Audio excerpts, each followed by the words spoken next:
Ashley Elston's Anatomy of an Alibi is dominating recommendation lists right now. It arrived as a highly anticipated Book of the Month selection and serves as the successor to her breakout hit, First Lie Wins.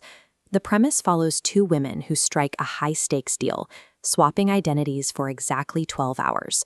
One is seeking evidence to escape a monitored marriage, while the other is hunting for the truth behind a fatal hit-and-run from a decade ago. That plan falls apart the next morning. The husband is found murdered in his office, and because of the identity swap, neither woman possesses a verifiable alibi for the time of the crime. Elston sets the story in Baton Rouge, Louisiana. The geography is a critical component of the mystery, as the town and its river ensures every character is caught in an interconnected social web. This setting introduces a backdrop defined by old Southern money and claustrophobic social circles. It is an environment where systemic corruption hides easily behind established wealth and local power structures. Deciding whether to read this depends on whether its complex, temporally fractured structure aligns with the mental bandwidth you have available for a new book.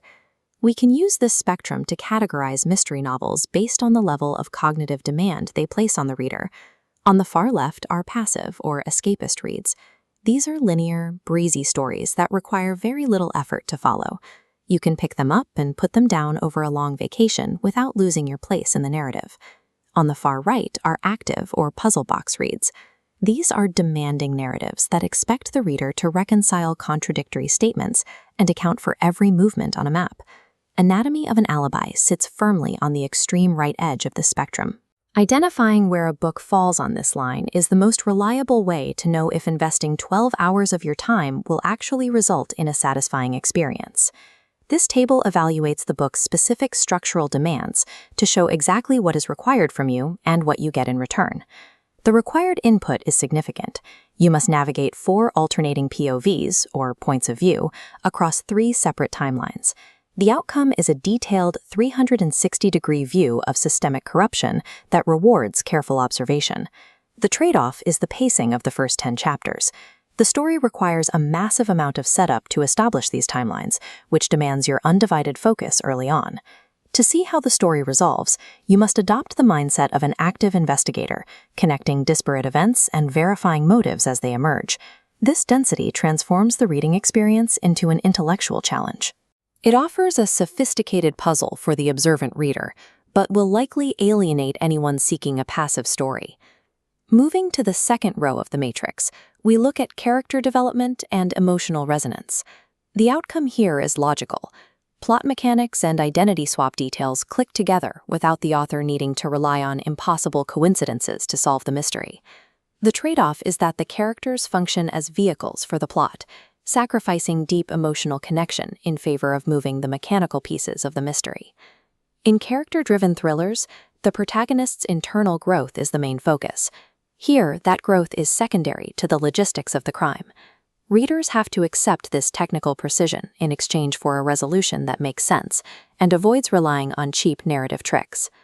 Finally, we examine the format row to address the highly rated audiobook version.